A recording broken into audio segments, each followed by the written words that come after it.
You do still steal, right? I've been stealing since before you could crawl.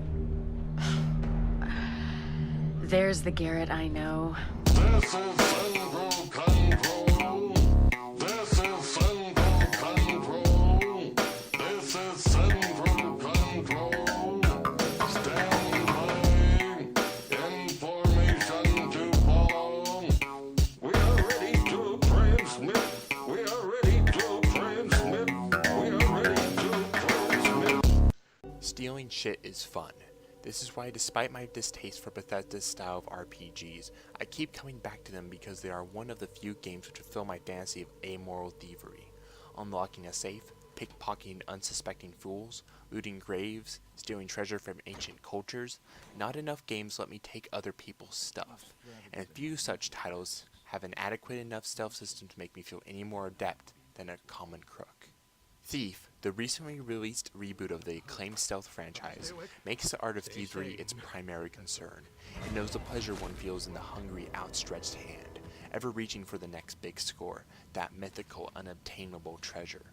It knows the satisfaction one feels in hiding in the darkness, gazing out into the world of light and civilization and law, planning your next strike to spit in its face by taking its precious artifacts away from it.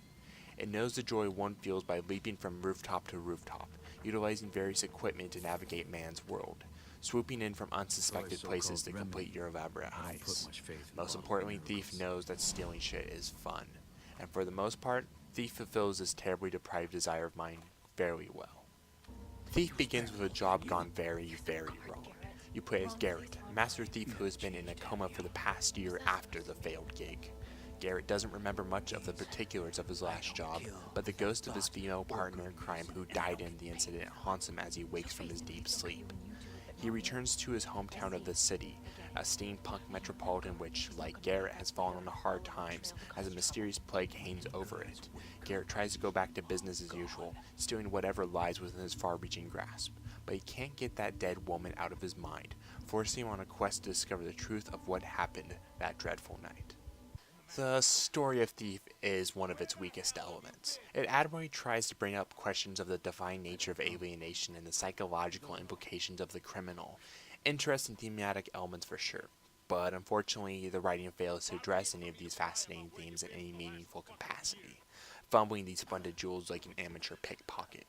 And sloppy characterization and a predictable plot progression doesn't help the story either, making resisting the urge to skip the cutscenes and get back to the thieving very difficult.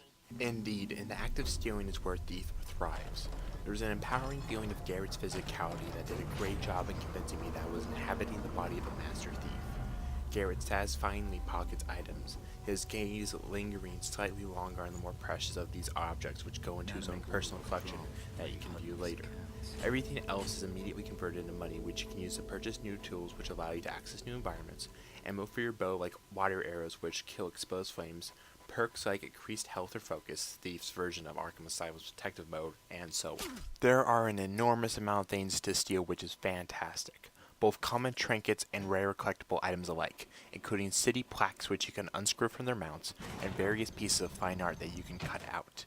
Taking all of these objects as your own is incredibly satisfying, and the myriad of things you can steal is quite impressive. If you, like me, enjoy stealing video games, then Thief has got you covered in sheer quantity of things you can strive to steal. And thankfully, Thief has strong stealth and navigation systems which effectively enable your vile acts of thievery, which is great since the face-to-face melee combat is rather weak and generally something you want to avoid. While not particularly innovative, Thief's stealth revolves around sight and sound, though it is not only important to move quietly in the shadows, but also to know when you will need to quickly dive out into the light to move forward. This is manifested in Thief with the swooping ability.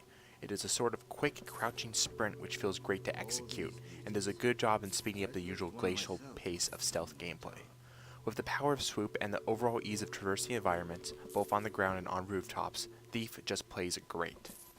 There are a number of rough spots though. About halfway through, the game forgets that its title is Thief, and starts sending you on a ton of missions where thievery is secondary, which is unfortunate considering that's where Thief shines like the gold you'll steal. Despite this, Thief's mechanical foundation is strong enough where it is still fun to sneak around in these missions, with most of its levels doing a good job of giving you at least two different paths to your objective, Some of the encounter and level design can be inconsistent, but these instances were very much the exception rather than the rule. But by far, Thief's most prominent issue was its hub world design. You engage with the main story and side missions by traversing the city and its various districts. It is not well designed at all, with frequent loading screens in between sections of the city and the environment just being a straight up pain to navigate, with an esoteric structure that's not intuitive to traverse at all. There are a ton of collectibles and optional side missions in the city, but I avoided most of them because I disliked moving around in that environment so much. It kills a lot of the momentum in between story missions and discourages exploration with its terrible layout. It is one aspect of Thief other than the story that is quite bad, and is much harder to ignore than the story itself. Thankfully, the production values of Thief fare much better. While I've heard reports from our own Ross Hartley that the Xbox One version of Thief is lacking, the PC version looks really good. It's quite sharp, scaling very well on my mid-tier PC with great styles and some strong visual effects which help create a fantastically dark, dusty, dirty, disgusting atmosphere that sold me on the world better than the actual story did. Thief also has strong sound design, giving you good audio clues as to when you've been exposed or spotted, which is necessary for a good stealth title. It shares the soundtrack's dark, industrial, electronic tone which fits in really well with the city's steampunk setting, and gives it quite a unique sound compared to other titles in the same genre. Stealth games are not for everybody, indicative as there isn't a lot of people out there making big-budget, stealth-focused titles anymore. While games like Dishonored try to keep that dream alive, their brand of stealth is usually underdeveloped. This very reason is what makes Thief so exciting. Thief is a great return to form for stealth-centric titles. While it definitely has unfortunate issues like a terrible hub world environment, a weak story, and some inconsistent scenario design near the end, Thief's core gameplay is so solid that it is impossible not to give it credit. Backed by some strong production values and some great level design, Thief generally makes stealing shit as fun as I've always wanted it to be. I'm Isaac Wagner from Hidden Audiolog, and I give Thief 4 out of 5. If you like this review, I highly recommend that you go to hiddenaudiolog.com to check out more great coverage of the video game industry. Thank you folks for watching. We have nothing.